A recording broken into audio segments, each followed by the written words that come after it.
Before we get into the video, I need you guys to do me a favour. Number 1, get this video to at least 200 likes. Also comment. Let me know your thoughts on the case. ICB and Church Road rapper Trapstar Toxic is now a free man, and he's already been pictured in the studio, which leads fans to believe that he will soon release music. Now, Trapstar Toxic served 5+ years for supplying fiends with Class A gear, and also being caught with nearly £30,000 in cash before he made a mad dash out of the flat. But the rapper, whose real name is Toxic Ajibola, who's no stranger to police and being in the dock. In 2016, Toxic Ajibola was accused of securing a pistol, donning on a hoodie, hood pulled up and the drawstring tied around, with a mate, and then he tipped off down a road in Harlesden, northwest London. As Trapstar Toxic walked down Hilltop Avenue at the estimated time of 7:45 p.m, there was a woman who had just left the Argos. Suzette Martey had just left the Argos. In her arms she was carrying 2 lampshades. She immediately caught the eye of 2 men who were hooded up and were about to pull out pistols in broad daylight. Now, Suzette saw the pistol and immediately knew that something was happening. Suzette actually told the courts that she looked right into their eyes. Before Suzette could shout a warning, Barrington, who was 23 years old at the time, was fired upon.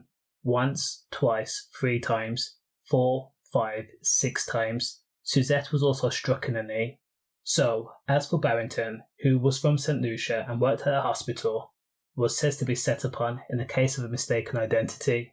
Reports say that Trapstar Toxic and another person were out for payback after constant issues and tension between CRS and Stonebridge, and they thought that Barrington was their target because he had put his hood up. However, it was revealed that Barrington only put his hood up for no other reason than because it was raining. Now, as for being struck 6 times, Barrington collapsed to the floor. Suzette also collapsed to the ground as well, writhing in agony. Now, after this serious incident, the prosecutor said that Trapstar Toxic and his mate left the scene. They literally just walked away, knowing that the victims were in severe agony on the ground.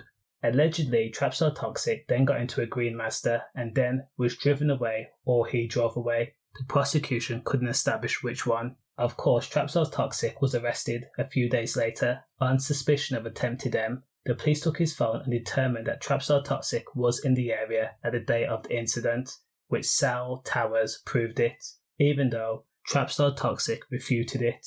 Furthermore, the investigation revealed that Trapstar Toxic had sent messages to someone saying that he was interested in buying the car that was at the scene of the crime. Now, investigators also says that ammo residue was also found on his socks. The courts heard that the trigger of the pistol was pressed 12 times in total. Barrington, who was on the phone to his cousin at the time, going to his auntie's house, was struck in the chest twice, suffering lung damage, arm, thigh, back and bum. Now, Trapstar Toxic admitted that he had actually bought the Mazda a few weeks prior to the incident, but explained that he sold it days before. And then, when questioned whether he found a Lithuanian man who specialised in securing pistols and ammo, Toxic says that his phone had been used, but Toxic was not the person that dialed the number.